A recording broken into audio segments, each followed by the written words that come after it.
Timothy Wenger here from The Man Effect, bringing to you again Dr. Edward Stevens from the Foundation for Male Studies. Yes. I'm gonna get it right this time. You got it. And today, I was hoping that we would focus in on and dive deep, let's just say, on the topic of paternal instinct. I thought that would be really fun to do, since it's kind of one of your niches. Now, what I didn't tell you before coming into this is last time we had talked shortly on the paternal instinct, and I jumped onto my social media account and I asked my following how they would define paternal instinct. And it was a very interesting response, to say the least. And from people being offended to people trying to define it. But a lot of it was just males protecting their children. That was probably the most popular definition I got, which I found very interesting. But anyway, what are your thoughts?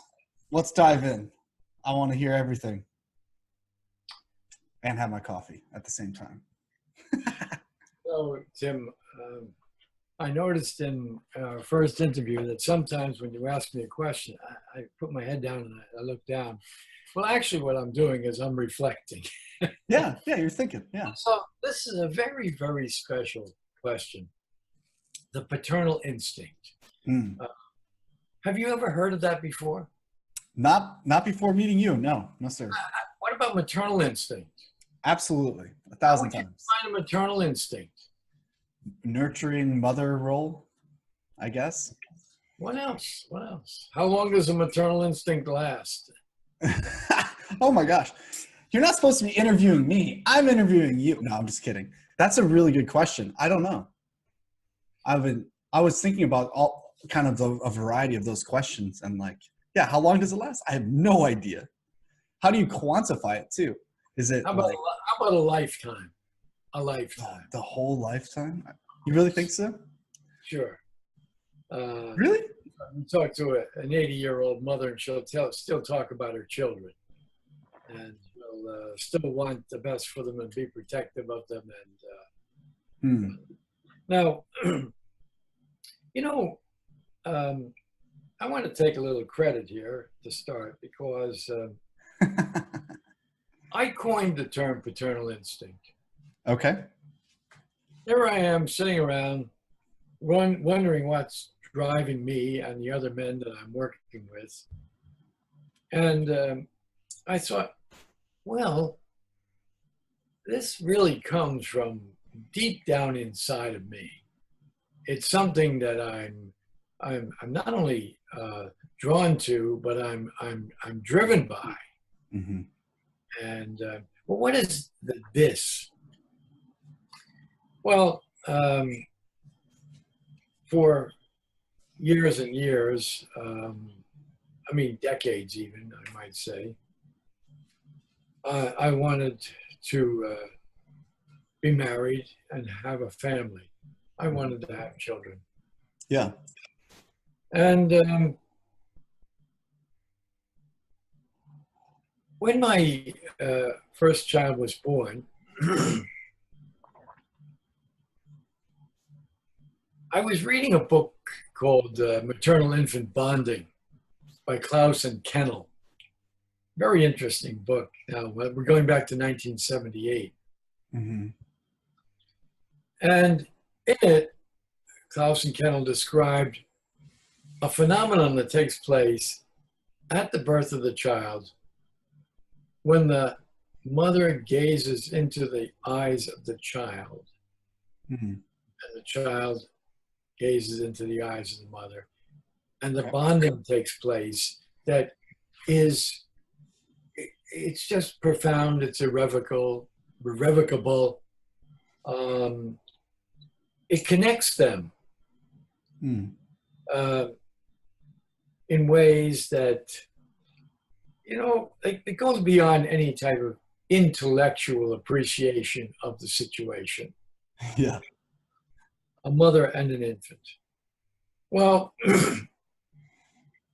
when I read that book, I felt that this bonding was not necessarily confined to mothers. It was really a matter of who looked into the child's eyes first. Hmm. And since my wife had a cesarean section, so that she wasn't awake during the birth and or after the delivery, Yeah. I was there, and my first child, Jared, was put into my arms. Hmm. And I held Jared in my arms, Hmm. and I gazed into her eyes Mm-hmm. with the hope, anticipation, expectation that we would establish this bonding. Yeah. Now, in some respects, this is being somewhat literal minded about this, because later on, a lot more work was done, and Klaus and Kennel's hypothesis of maternal infant bonding was disproved. Mm-hmm. But there is a bond that takes place in that initial encounter with the child that, you would recognize your child anywhere. In other words, you went to the nursery, and a lot of babies there, but that's mine. Yeah. Yeah. It's almost like an imprinting. Well, so I had this experience not only of having a longing over the course of decades to be married, have a wife, and have children, but I absolutely and utterly looked forward to the birth of my first child. And during the pregnancy, as it has been discovered that there are all kinds of corresponding feelings that take place in the father during the pregnancy. If it really gets literal, it's called pseudocyesis, meaning a make-believe pregnancy. The father can even, his stomach can enlarge, and Really? it gets a little strange. Well, but there are physiologic changes taking place in the father during the pregnancy. Yeah. And if the father is unwell during the pregnancy, it has an effect on the mother and the child. So the presence of the father right from the outset is important. And then the attachment that a man has to his children is profound. Now, I discovered that profound attachment and connection not just in my day-to-day life with my daughter. Yeah. But when my daughter was about 15 and I decided to get divorced, my son was 9 at the time. What happened was that they wanted to take my rights as a father and as a parent away from me. How so? Well, here in New York State, when divorces take place, there's no such thing as shared parenting. Really? In other words, custody is awarded to one parent or the other, and at that particular point, the non-custodial parent has no say, no rights, no anything. Really? And in New York State, 90% of custody was awarded, or 95% actually was awarded to mothers. And so I was I was disenfranchised as a father. I had no more rights. I never made another decision from that point on Really? in regard to my children, in regard to their health, their well-being. Um, the only connection I had to them was through my contact with them, and that I had to fight for every step of the way because um, there's this definite sense that was actually said out loud in court papers by the what was known as the child's guardian, that fathers are not needed. Now, so we come back to the paternal instinct. You know, I got divorced in 1995, and Hey, it was. Can you pause 1 second? Your video cut out. I'm just wondering if you can check that little video thing and see if it'll turn back on or not. Okay. Yep. So I got divorced in 1995, and this experience of losing my children, my sense of my connection to them became apparent. And it was at that point that I decided to put on this conference, and I'll show you the brochure from it. Embracing the paternal instinct. Okay. Embracing the paternal, all right. And there's a very, very special little picture at the top of this. Yep, we can see it. Oscar in Keith's hands. Now, Oscar is a little baby, and Keith obviously is the father. And this is Oscar in Keith's hands. And I have a wonderful photograph of that. It was taken by a professional photographer. And she actually, after working with me, she made a gift of that picture to me. And it's hanging in my office. It's right in back of this computer, so you can't see it.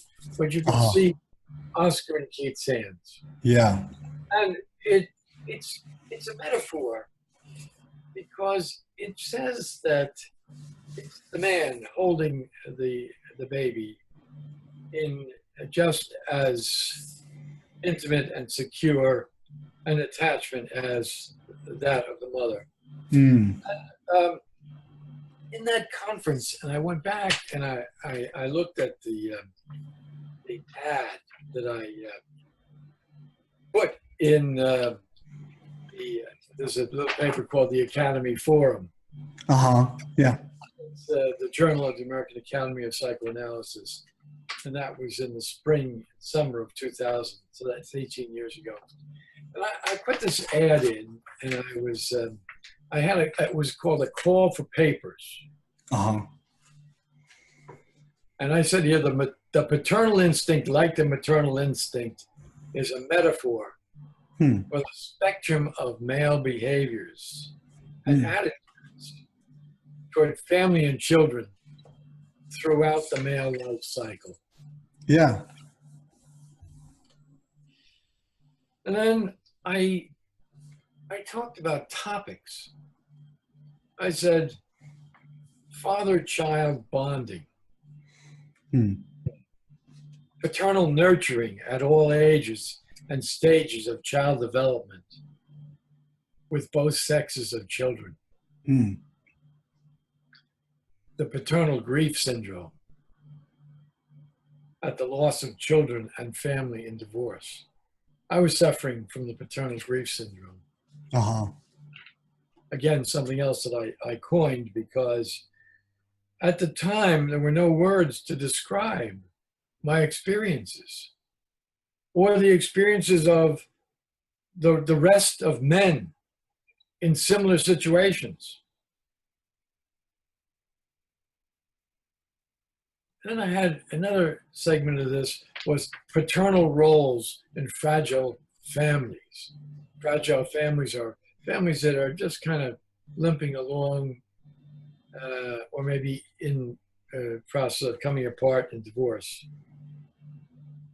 And then I have a good one for you. Burogamy. Burogamy. when the state becomes the spouse.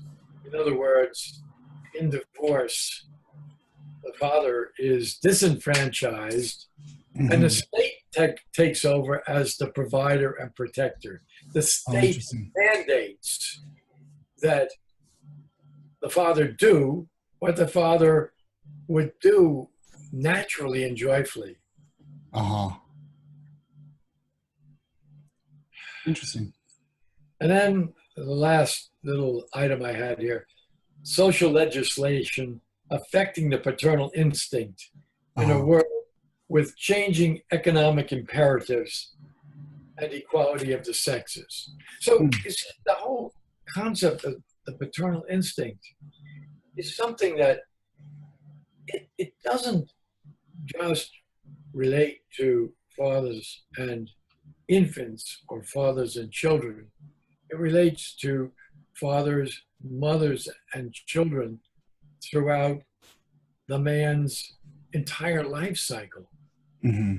In other words, um, at 82, I had an email exchange with my son in the last day or so, where I'm still working hard to be a constructive influence in his life.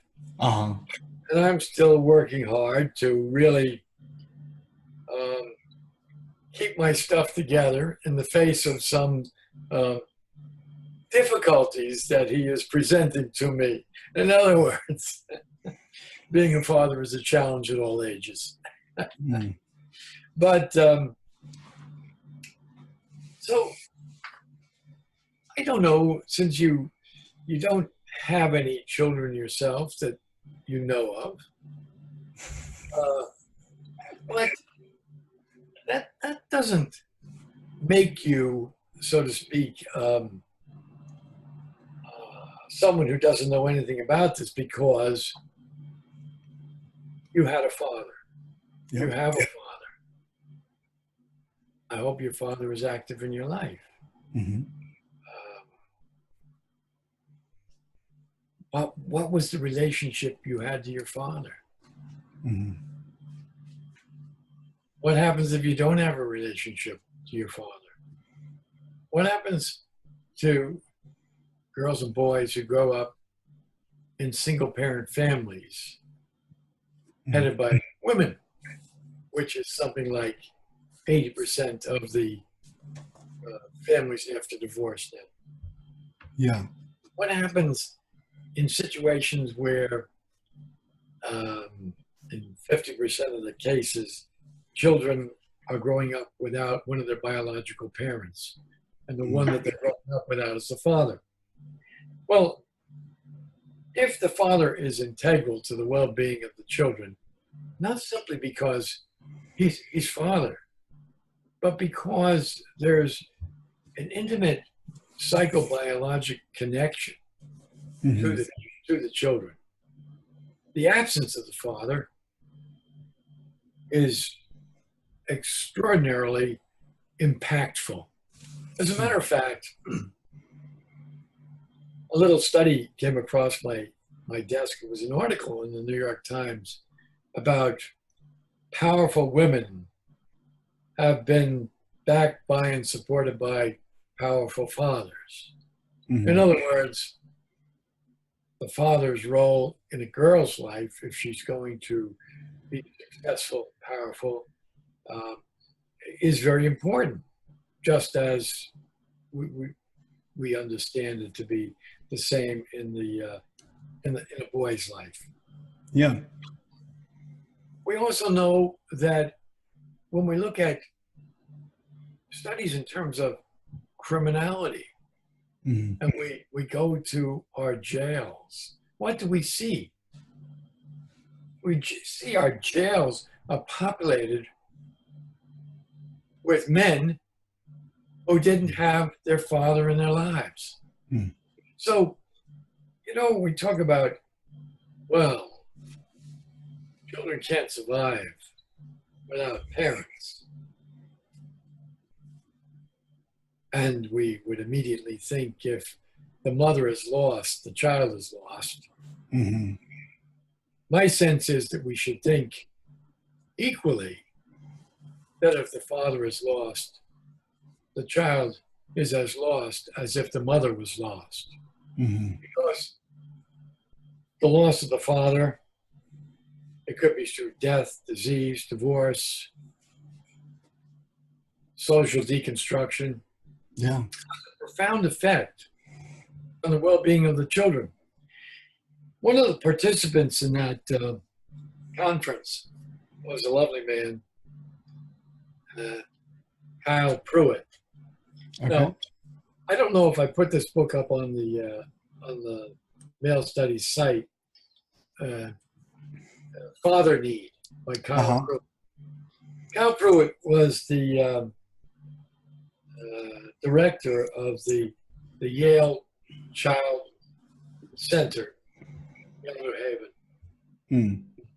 And he wrote this book detailing the importance of fathers in children's lives. And some of the important information that comes out in this book had to do with the sense that when children were connected to their fathers in an integral way, they were more intelligent, they were better adjusted, they did better in school, and eventually they did better in life. Mm-hmm. And it was very interesting because the book, Father Need, the subtitle was Why Father Care is as essential as mother care for your child. Well, Kyle took it out to grandfathers and uncles. And in other words, males in the child's life. But the paternal instinct, that sense that, you know, we're driven to do this. Go ahead, you had a question. Yeah, I think it would be helpful if we could hear your definition of paternal instinct as you keep referencing it.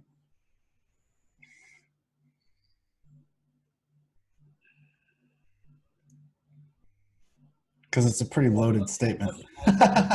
Looking at the piece that I wrote, titled "The Paternal Instinct," which I think is up on the site in the papers, but in the let me see if I can find it while you're talking. The brochure that I wrote, I put together.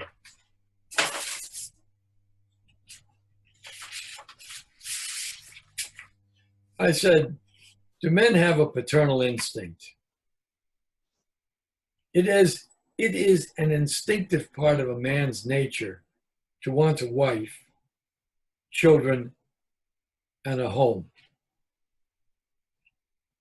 I said, is it an instinctive part? I found it was. Do men, women, and children and society as a whole flourish in an environment that recognizes and supports this natural male, I'd say, longing, inclination, connection to family and children. Mm-hmm. You know, when I was thinking about this, and I mentioned your father a little earlier, I don't know what your story was. Maybe you'll tell us a little bit. And I have some more stories. But I remember when I was about, I suppose, 14 or 15. My father was a salesman, and he went out every day in his car, and he visited his customers. And so one day I was privileged to go with him. Now, my father was not a well man. He had an ulcer his entire life, and those, you know, going back to the 40s and 50s, there was no cure. We didn't have the medicines we have now. He was in pain all the time. As a matter of fact, as we were sitting there, and actually, I know I was younger than what I said. I was I was 10 or younger at the time that I went out with him on this trip. Uh-huh. How do I know that? Because we had a 1937 Chevrolet, and That's that's the awesome. one I was sitting next to him in. Uh-huh. And he had his container of milk and a container of antacids next to him because he was in pain all the time. And we had a very profound conversation that day. Uh, we talked about work. We talked about the work he was doing. Hmm. And he said, you know, Ed, unless I had a family, unless I had children, I wouldn't be doing this. Hmm. In other words, it was his being married, having a family, having children that brought him out on a daily basis, Interesting. in spite of the pain he felt. Yeah. And that, you see, now going back now 70 years, that story remains with me. Interesting. Now, at this conference, the Paternal Instinct, Uh-huh. a wonderful man, Warren Farrell, who actually, I think he has a book that I put up on the site recently, The Boy Crisis. And I really recommend that everyone get a hold of this book, The Boy Crisis. Well, Warren, after he gave a talk on what it meant to be a father and the psychological importance, let me see if we find it here. Oh, there it is, The Boy Crisis, okay? That's what's happening to our boys. Mm-hmm. Right, very good. And again, this is in the interest of trying to put things on the site that are absolutely instructive and constructive, nonpartisan, that are uplifting for men and women, for anyone who reads them. Well, at the conference, the Paternal Instinct conference in 2000, Warren issued an invitation to the participants. We had about 115 people at the conference. And we had 2 microphones set up in the audience. And he invited people to come up and tell stories about their fathers, and in particular, what their fathers would have done if they didn't have children. Now,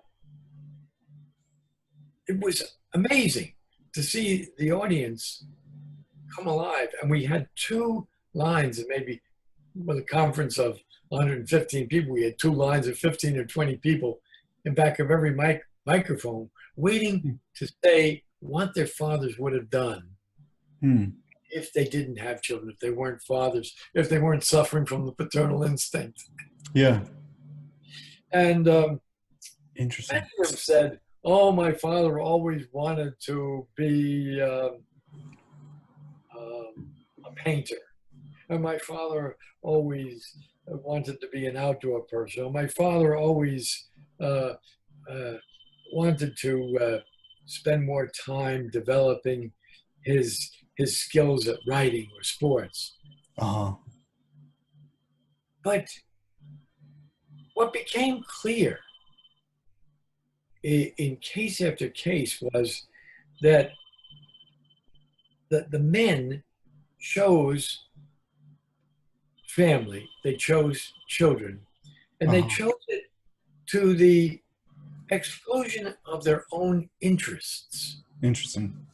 And this is what I'm trying to get at in terms of the paternal instinct. It's this sense that we as men choose to devote ourselves to our wives, our family, and our children in a way that's, we might say, at odds with our personal interests, our personal likes, our personal, what I would have done if I didn't have to go to work. Yeah. Yeah. Now, when I coined this term, the paternal instinct, I was being iconoclastic, provocative, Oh, provocative. Okay. an absolute rebel. You know, in the from the last interview, we talked about Bernard Shaw and his, was it the unreasonable man? Unreasonable man. Yeah. Well, I was being an unreasonable man because for a psychiatrist, for a psychoanalyst, to mention the word instinct raises all kinds of red flags. Mm-hmm. And so I was not only saying that you and I and all the men around us, our father, our fathers, our uncles, we have an inner urgency to do this, but it's built into us. It's part of our genetic material. And I was saying, take that. Yeah. And, you know, I was expecting to get an enormous pushback from the psychological, psychotherapeutic, psychoanalytic community. Instead, I got a deafening silence. Yeah. Meaning that Your video cut out there again. well, what I was trying to say was that my call to this new instinct, which should have been a call to arms by anyone in the psychological field, was met with profound silence. In other words, I didn't pick up on it, in spite of the fact that I sent out 25,000 invitations to this conference. 25? I sent out an invitation, and you can see it's a considerable piece, you know, and it goes like this. I sent out 25,000 of these. How? That's insane. No, and who did I send it to? I sent it to every psychologist, social worker, psychiatrist in the New York metropolitan area. And Really? why did I do it? Well, whether or not they came to the conference, as I like to say, when I introduced myself at the public health conference by saying, I'm Ed Stevens and I'm a male. Mm-hmm. They may never forget, or they may forget what I said, but they'll never forget my opening. So embracing the paternal instinct had to become part of their knowledge base after getting that flyer and getting the invitation to participate in it. Mm-hmm. So I think this is part of the, I would say, the difficulty we have as humans about paying attention to things that are not obvious. Mm. Well, what's obvious? Babies are born to mothers. Well, with a little careful observation, no baby was ever born to a mother without a father being involved, even if it's in the process of mixing sperm in a Petri dish. You had to get the sperm someplace. So the absence of the father is notable. I also, in this conference, there was a wonderful, wonderful segment on people describing their fathers as being absent in their lives. Mm. Not necessarily by divorce or something like that, but absent by virtue of the fact that they weren't there, they just didn't participate. And one story strikes me, and it was of the woman who said, my father was never there. He worked 6 days a week, and on Sunday he slept on the couch. Mm. Well, you know, it feels to me that's a very literal-minded interpretation of her father never being there, because her father was providing the roof over her head, the food that she ate, everything in her life, at great cost to himself. But she Your video cut described out again. she, she described the father as not being there. Uh-huh. Well, I think that not being there can be understood a little bit in terms of a longing of the father, a longing by the child for the father. Now, I want to swing back to something else. Do it. Swing back. You know, I've talked a lot about the loss of father from the lives of children, or father's loss when they lose their children, Mm-hmm. father's connection to children.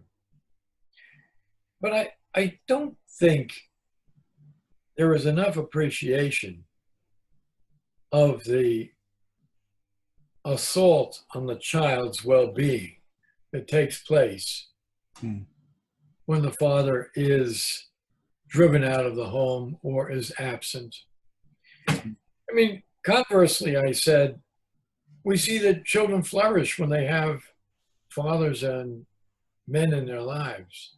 Yeah. And we see that the jail population is full of those who don't have fathers and men in their lives.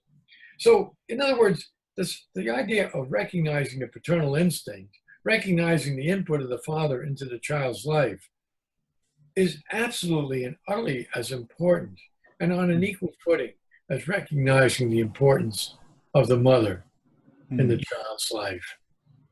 In other words, it's not just us longing for children. It's children longing for fathers, children longing for men, for males. And that was the intent of Kyle Pruitt's book and Kyle Pruitt's work on the father need. And Kyle Pruitt paid me an enormous compliment, never to my face,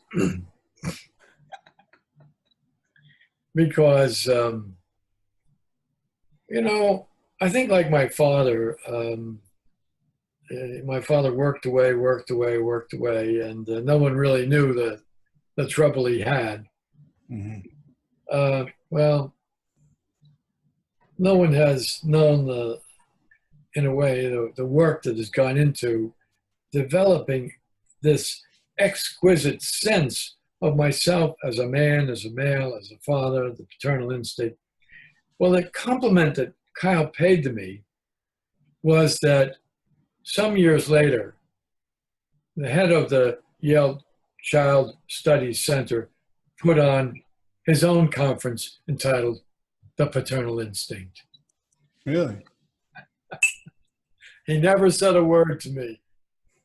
But, you see, and this comes down to a little theme that we hinted at the last time.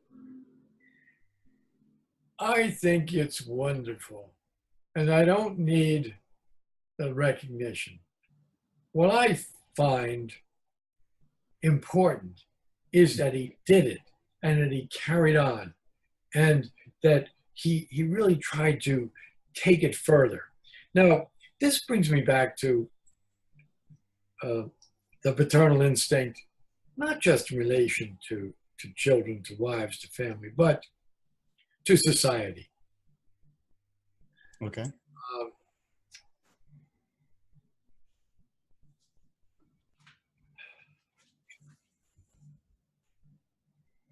Men have a profound constructive effect in society.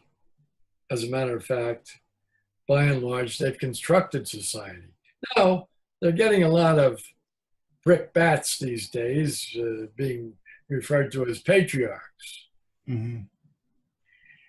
But for better or for worse,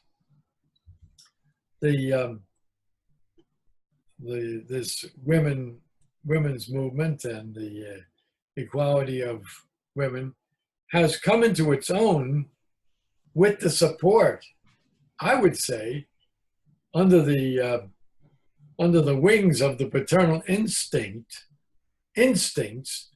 of all the legislators across the country. Hmm. In other words, they've said, come on, we have to treat our girls with as much respect as we treat our boys. We have to do as much for them. Mm-hmm. So I think that even in this broadcast, even in the work that you're doing, Mm-hmm. you're trying to bring something constructive as it relates to your own gender, Mm-hmm. this question of manhood. You're trying to bring it to a larger audience and trying to uh, uh, create, we might say, an uplift, an upgrade, a consciousness raising Mm-hmm. that's beneficial to all. Now, I mean, are you being paid for this? You wish? Yeah. Am I being paid for this? No. I mean, why am I doing it? I'm doing it in the hopes that I will touch someone, I will bring someone along in their own understanding of themselves as men, Mm-hmm. or in the appreciation of their wives for the roles that they play, or the appreciation of, some legislator might even see this at some point and despite and uh, decide to promote shared parenting legislation in New York State. Mm-hmm. In other words, if we begin to recognize the absolute integral importance, the fundamental, the biological integrity of our being with our children and in the family situation, to think that after divorce, the father should be disenfranchised, and the state is going to take over. The state's going to become Big Daddy. It's going to mandate child support. It's going to tell him what he can do and what he can't do. Yeah. Well, shared parenting is the concept that after divorce, the father is still the father, the mother is still the mother, and they're both needed. And many states, I think about 5 or 6 now, have shared parenting, which in a way is the recognition of this integral role of the man, of the father, in the lives of the children and in the well-being of the family, simply in its reorganized state. Because as I said to you, after divorce, the father is the father, the mother is the mother, and the children are still the children. Yeah. Now, Can't undo that. Yeah. I have talked nonstop now. So let's hear a little feedback from a recipient of the paternal instinct. What do you have to say?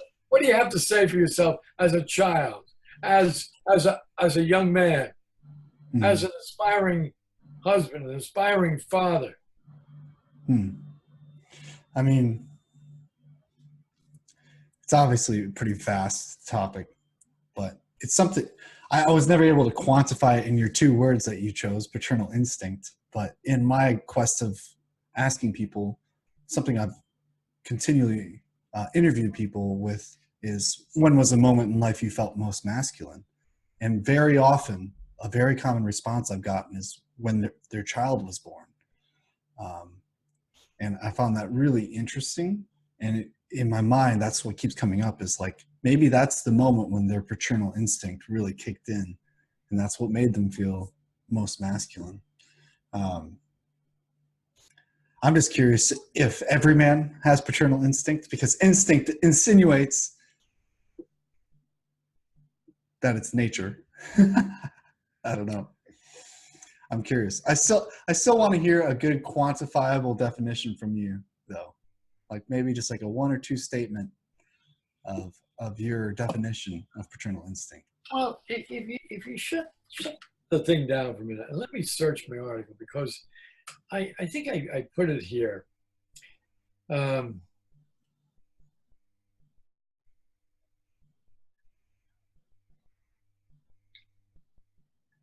right, now I'll read a little bit of this. Yeah. I Let's hear say, it. I first became acutely aware that the process of divorce had hidden meanings when I found that my children did not automatically come with me. Hmm. In fact, there was and still is a protracted struggle taking place for me to maintain the simple status of father and the fullness of all that relationship is imagined to me. Hmm. It was only in divorce that I discovered the secret life of men. Mm-hmm.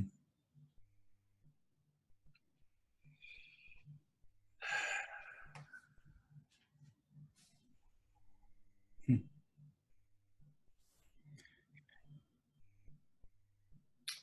What is the psychology of the male participation in the family?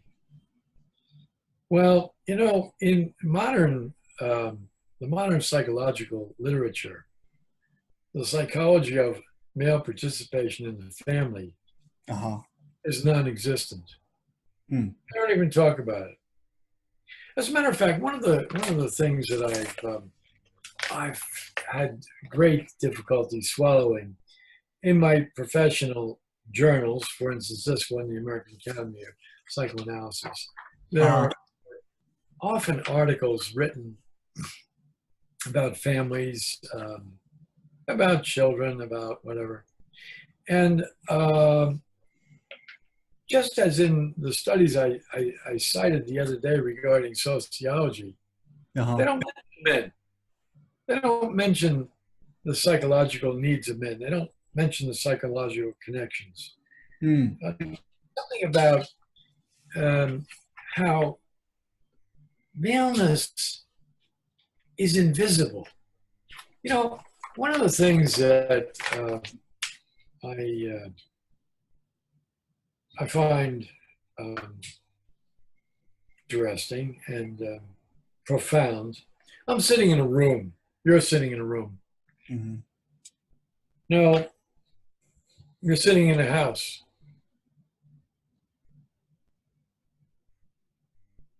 Where did the labor come from? Who put it together? Mm-hmm. Some of the decorations, or some of the since we're using the electronics, some of the transistors may have been put together by women at an assembly line in South Korea. Mm-hmm. But where did the patents come from? Where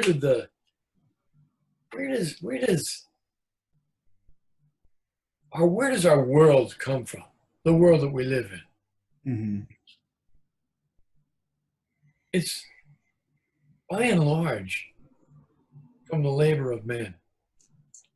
No, this is not to in any way demean or absent the contributions of women.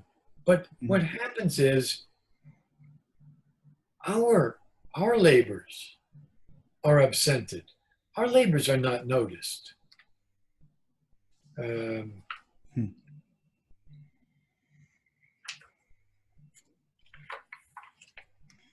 I mean, I have and I, firsthand experience with that. Building houses, but yeah, keep go ahead, going. go ahead. Your first experience with that was I was an electrician for 5.5 years.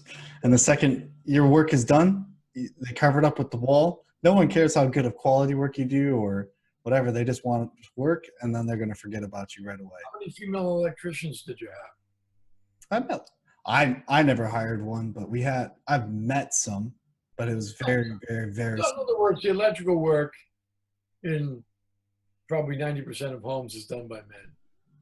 Oh, maybe more than that. Yeah. Maybe I'd more. say it You was, know, the framing is done by, I mean, God knows, I never knew a woman bricklayer.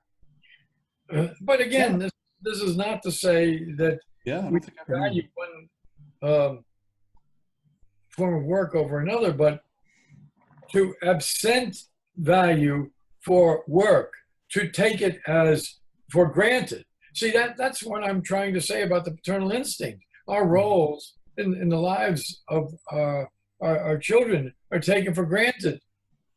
Yeah. As if we're not needed. And Yeah. yet, we just know that when you take us out of the equation, they just don't do as well. Yeah. It seems like people maybe it's almost like though acknowledging that there is a paternal instinct would belittle the maternal instinct in some people's minds. I feel like that's why they feel threatened by it. Does that make sense? Yes. Well, this is very interesting what you're saying, Tim, because one of my discoveries was that over the course of years, mothers are very jealous of their roles as mothers. For instance, as a very competent father, as a very I didn't have to ask my mate what socks to put on the kid, or what dress to put on my daughter, or what pants to put on my kid. I'd pull them out and put them on. But women very often act as gatekeepers, meaning they won't let the man do anything that, so to speak, they don't approve, and they object to anything the man wants to do that somehow doesn't pass muster with them. And this, your video cut out again. all right, 1 second. This brings us to something very important in terms of the paternal instinct and the role of fathers in the lives of children. I showed you Oscar and Keith's hands. Yeah. The little baby being held by Oscar. Now, Yeah. I want you to know that the child being held in the hands of the father has a different experience for the child than being held in the hands of the mother. If for no other reason that the father is very likely to go like this and catch the kid. And I did that many times. It's true. And I caught the kid, and the wife says, "Stop that, you're going to kill the kid." And the kid is going, "Daddy, do it some more, do it some more. Throw me around." Yeah. Right. No. So there's a different quality of interaction. I remember... Your video cut out again there. I'm sorry to keep interrupting you. I don't know why. With my kids growing up, my daughter liked ballet. And we had a very interesting entrance to our apartment. We had a step down into our living room. So we had a sunken living room. So there were 2 steps. So there was probably about 10 feet between the door and the 2 steps stepping down into the living room. And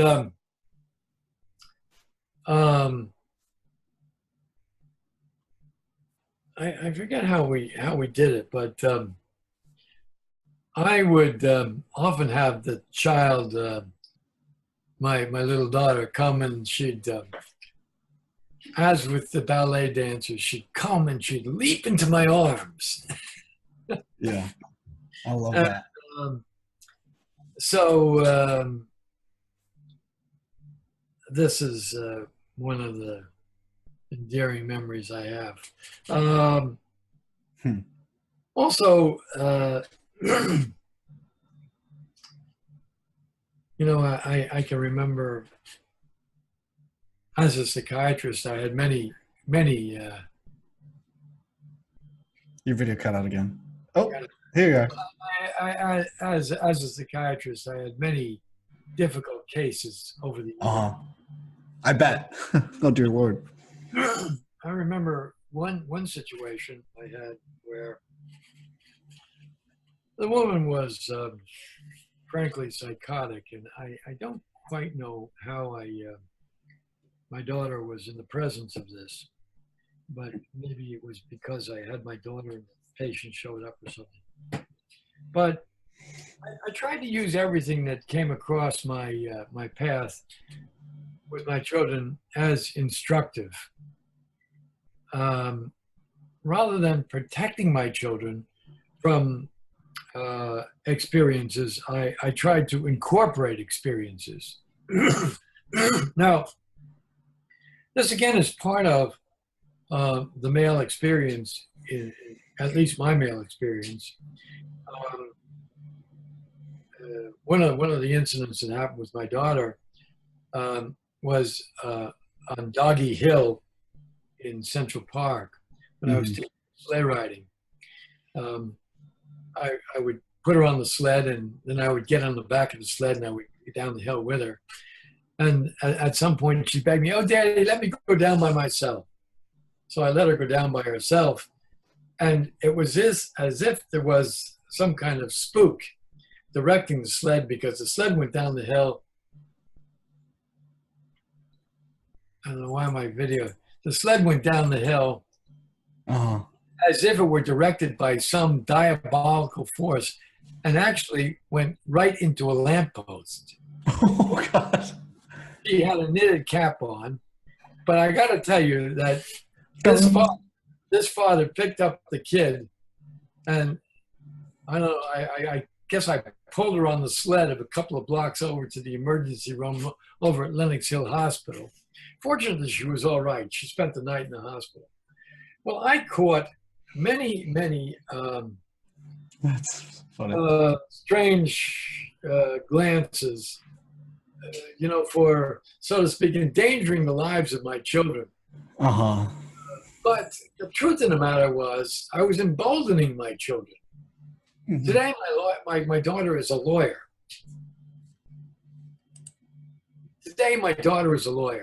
And she works on major cases in New York City. And I suspect that boldness that she had came from my sense of courage in terms of introducing her to anything and everything. Both being protective and also trying to broaden her range of experience. Well, that's me, but I don't take myself to be unique as a father. I take myself to be, kind of the run-of-the-mill guy. Just tries to do what my instincts tell me. Yeah. That's what, I mean, I'm thinking of multiple experiences with my own father, or even watching my brothers. I have quite a few nephews, or 4 nephews, not quite a few, but 4 nephews, and watching my brothers as well father their kids very differently has been very interesting to see as well. What are some of the differences? Come on, tell me about the difference. Well, one brother who's a little more on the artistic side, a very creative individual. His fathering style is much more relaxed, and his kids are, he allows them to push limits, which I respect. I can't handle. It's not my gig. And then my other brother is much more, we'll just say disciplined with his fathering. And it's really interesting to see the difference just in my 2 brothers and how they interact with their children. It's been fun. It's been fun for me to see that instinct come out in both of them too, and in how they naturally care for their children. Okay, so that's very important. I said I have my style, and you're describing the style of your brothers, is it? Mm-hmm. In terms of their parenting. At the same time, I think that we would find at the heart, at the base of all their parenting, this passion for their children, the passion to see them grow, passion to see them develop, passion to increase their experience, to see, and this is what I'm getting at in terms of the paternal instinct. It's a passion. Mm-hmm. you know, it's not like I can take it or leave it. Mm-hmm. Yeah. No, we need it. Absolutely. And so what I'm wondering is, do you think men who will never have kids or don't have kids, can they experience that paternal instinct for nieces, nephews, or other children in their community or other young men? So like in a mentoring role, maybe per se. That's a very important question. And what I've seen in these 5 decades is that the paternal instinct will out under all circumstances. Uh, for instance, one of the sets of couples that I have been privileged to see and to work with have been what I call homophilic couples. I use the word homophilic rather than homosexual because these men have a deep affection for one another. Mm-hmm. And in many of these situations, if not most, they have not only set up households with each other, referring to one referring to the other as the husband or the wife, but they also have adopted children. And one of the things that I've experienced over and over again is the utter devotion of these men to their children.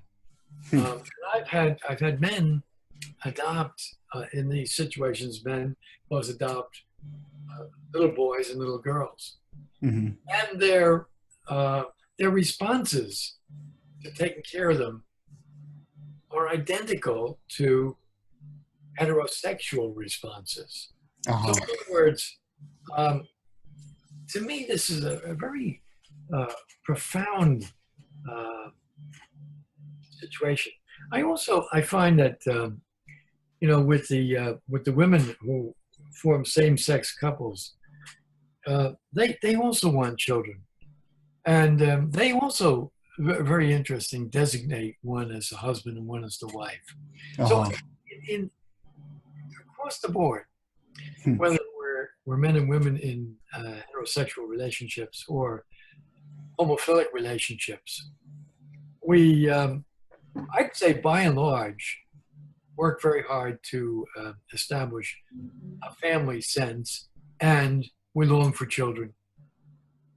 And then when children do come into these lives, I would not be able to distinguish the parenting styles of these couples, these homophilic couples, from the parenting styles of heterosexual couples. Now, that, again, might be heretical, but it's my experience after 5 decades of doing this. So, again, this goes to the sense that there's something inherent. Now, I have in my garden right now, I have a birdhouse. And the birdhouse has a family of wrens.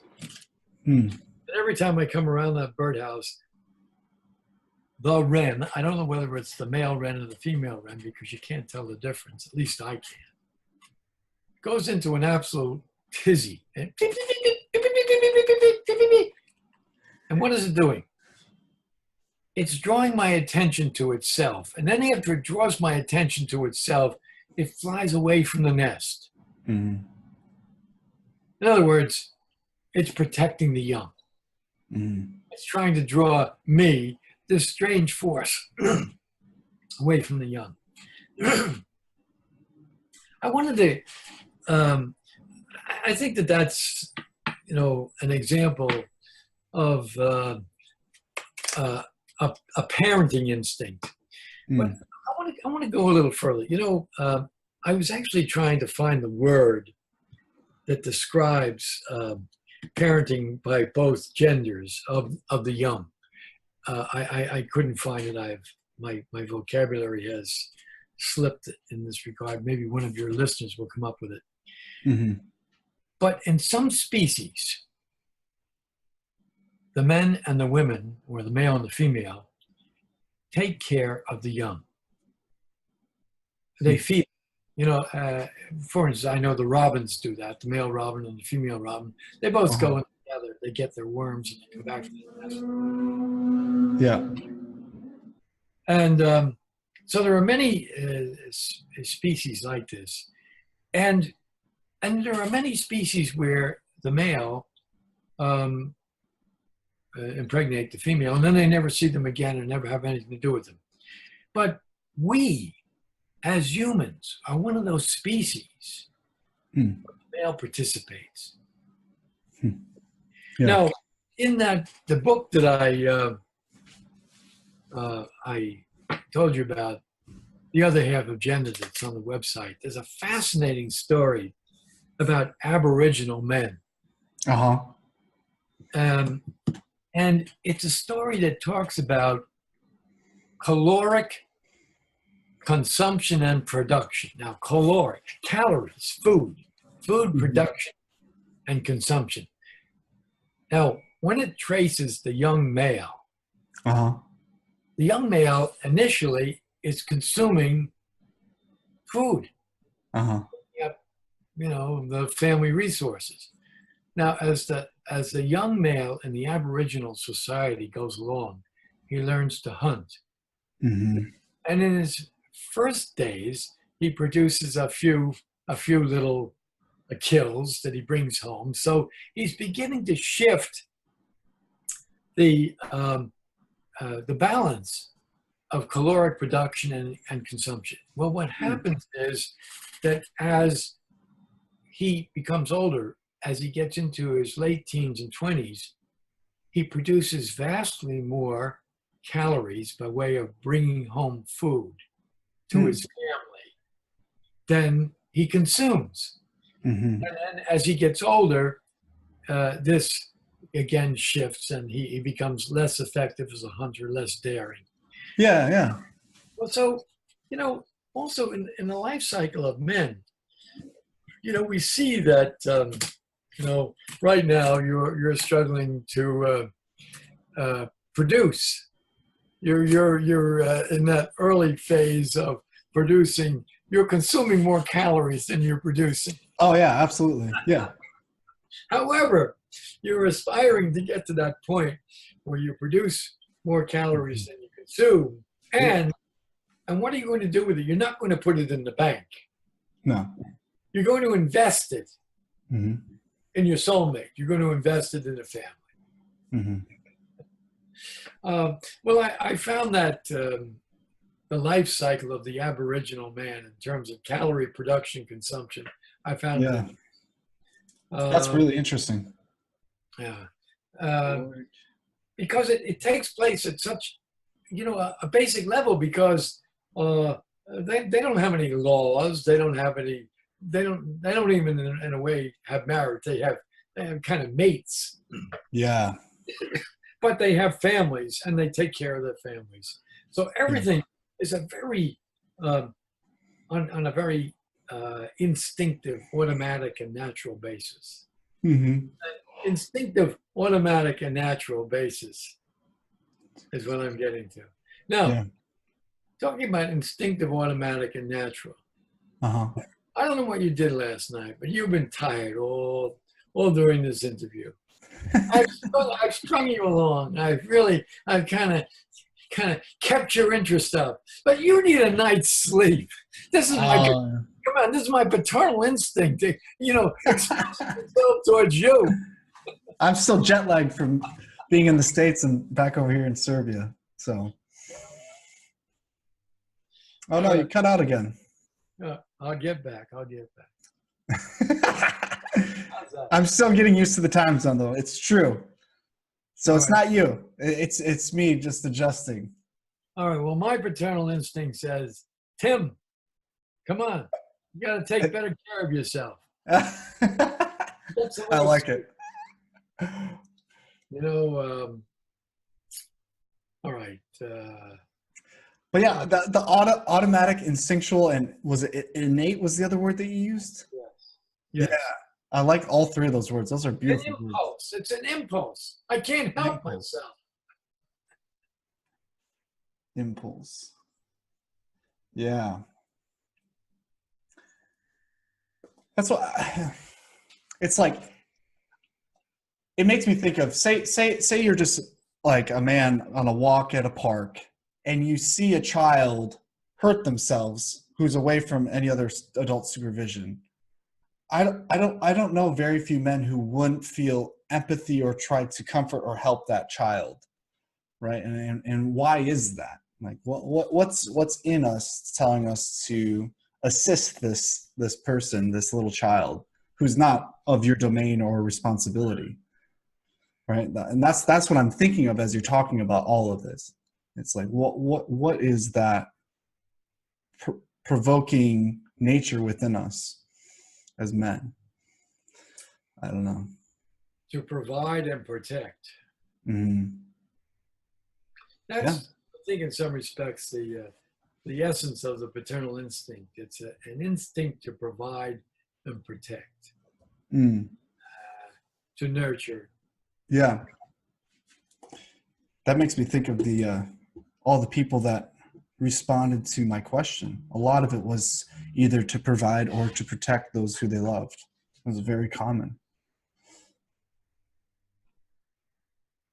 I'm just looking at them right now. Yeah. I mean, protection. It's really interesting to me. But people are uncomfortable by that statement, and that's why I like it too. Paternal instinct. Well, you know, Tim, think about it. To provide and protect. It's inherently altruistic. What does that mean exactly? I'm not sure I In understand other that. words, for the benefit of others. Hmm. You know, my father, when he spent his life going to work in pain, Mm-hmm. it was for the benefit of others. As he said to me, Ed, unless I had family and unless I had children, I wouldn't be doing this. I'd be doing something else. Mm. So, providing and protecting is something that I think comes naturally to us under all kinds of circumstances, and it gets expressed in many different ways. You know, Yeah. I don't think it's any secret that or any surprise that our armies are made up of men. Our firefighters are men. Our police are men. Now, not to the exclusion of women, but there's a certain imperative in our maleness Yeah. that comes from this instinct to provide and protect that expresses itself Mm-hmm. in these ways. Mm-hmm. All right, so That's interesting. I'm sorry if I haven't come up with any, we might say, encapsulated definition. But I think, Tim, if I came up with an encapsulated definition, I would be doing a disservice to the paternal instinct because I feel it's alive and well in what you're doing in interviewing me. It's alive and well in what I'm doing in being here, taking Uh-huh. you know my time, my energy, putting it into this in the Yeah. hope that it will benefit some other. Yep, It's exactly. it's not even for vanity purposes. You know, I mean, I'm not doing this because I hope to become famous someday. No, I'm doing it as I did that Paternal Instinct conference. Mm-hmm. Yep, I love that. I did it to educate. I did it to spread the word. I Mm-hmm. did it to try and, now this comes back to, again, the concept of heroism. You know, Tim, I had to collect every dollar of money for every initiative that I have put on. Really? I put my own sweat equity into it. Uh-huh. But when I sent out 25,000 flyers, as a matter of fact, the story on this conference is interesting because I went $10,000 into the hole on this one. Oh, And man. I had to take it out of my retirement monies. And my wife was apoplectic that I was going into my retirement money to do this. And, but I had to do it. Yeah. I love that you took that risk. You know that's so, but I had to do it. I was driven to do it at great cost to myself. Mm-hmm. And I was reaching out 25,000 professionals in the mental health field. How'd it go? How was the turnout? I had 115 people, but I have 25,000 people who got Oscar and Keith's hands Yeah. and who were introduced to the concept of the paternal instinct. Interesting. Now, as I said, if I were to give a definition, I'd be short-changing this. Your sense that as we talked about this, you had many reflections about your father, Mm-hmm. your fathering, Mm-hmm. your brothers, children, your response to children, your response to situations that require care. Yeah. See, I feel I can count on you. I feel that whether I be a man or a woman or a child, I feel that you would not walk away. I feel you got the paternal instinct. Yeah. Yeah. I think in some realms they would call it like the heart of a father too. I've heard people throw that phrase around too. And it seems like that's often implication of caring for or wanting to protect or nurture someone in a more masculine role. It seems like when they use it in that context. But that's the only other way I've ever heard something even close to what you're talking about commented on or highlighted. So I'm going to be using this term a lot more. I like it. So. Well, you know, you can say the heart of a father, the heart of a man. Oh, shoot, your video cut out again. What the heck? You can say the heart of a father, the heart of a man. Yeah.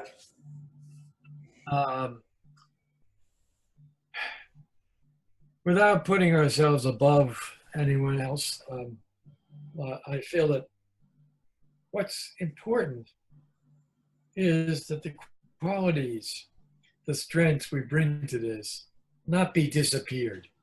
Mm-hmm. Not be disappeared because, oh, well, we're trying to make ourselves better than. No. We've been invisible.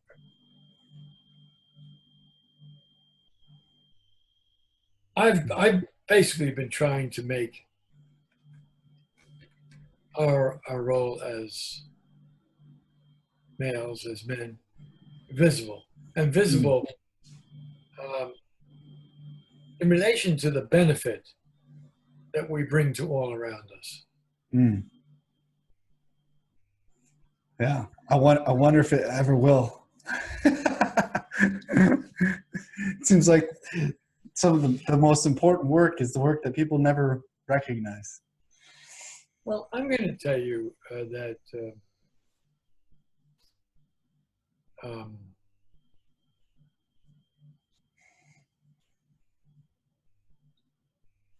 what's important is that when you marry and you have children, that your wife recognizes it.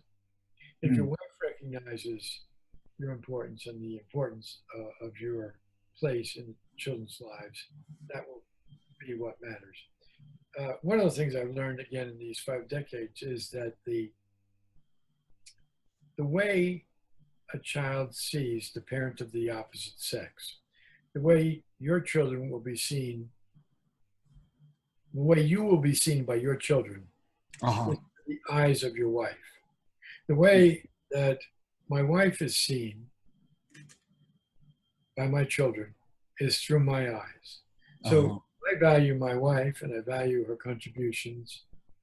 Then my children will value Yeah. my wife and her contributions. And That's if such a my heavy wife influence. values me, Yeah. and just as I'll value the maternal instinct. Mm-hmm. I'll value her care and concern.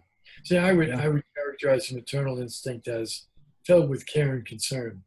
Uh-huh. Provide and protect for the men, care and concern for the women. Care and concern embodies provide and protect, and provide and protect embodies care and concern. Yeah. So we see women as, say, be more caring, but providing and protecting is about as caring as one can get. Hmm. Now, Tim, I think I've said as much as I can say without becoming repetitive. Yeah. What I Well, feel, no, wait, what I feel, I'm going to leave is I'm going to leave, again, you to a week of reflection. okay. A week thinking about the male influences in your life. Hmm. As a matter of fact, we might even come back next week and you talk about the men in your life, the male influences in your life, or even how you got to be Mm-hmm. the man that you are. Mm-hmm. How did you get to be the man you are? Because remember, I said that the path to manhood is not clear for boys. They have to figure it out. They have to decide how to make a contribution, how to be constructive, Mm-hmm. and they have to. So how did you get to where you are? Sorry, I'm just writing stuff down.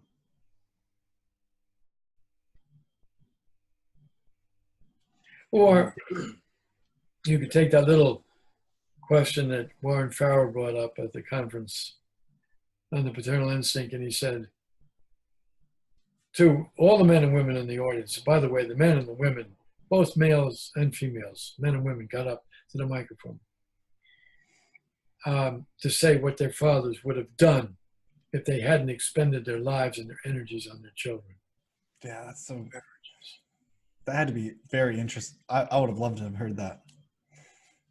Well, I have it all recorded. I have videotapes of the whole thing. I had hoped someday that someone would pick this up. I mean, I have a whole archive of recordings from every conference that I put on. Oh, really?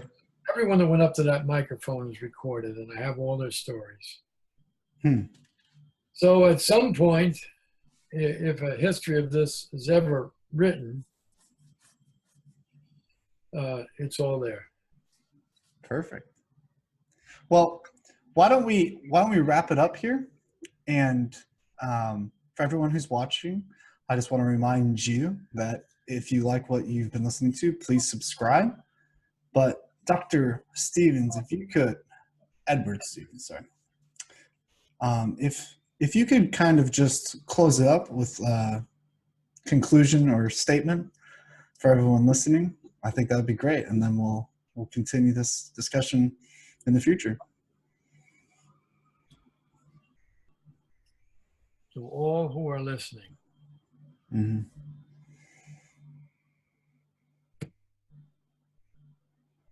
I would suggest that they pay particular attention to valuing the men in their lives, valuing their adolescent sons, valuing their boys. Not to value them above. No. But to value them equally. And to question themselves if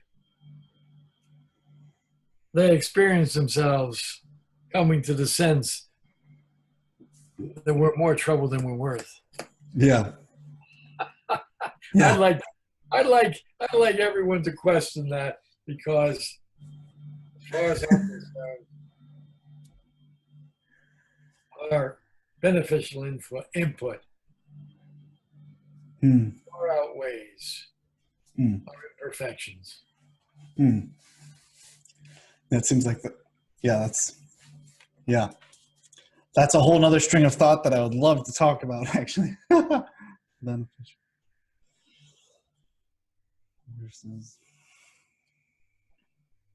All right. Well, thank you so much for sharing your thoughts with me today and entertaining me and letting me record our discussion. Is there any last words or anything like that? Thank you. Awesome. Well, I hope you have a good day. Fist bump.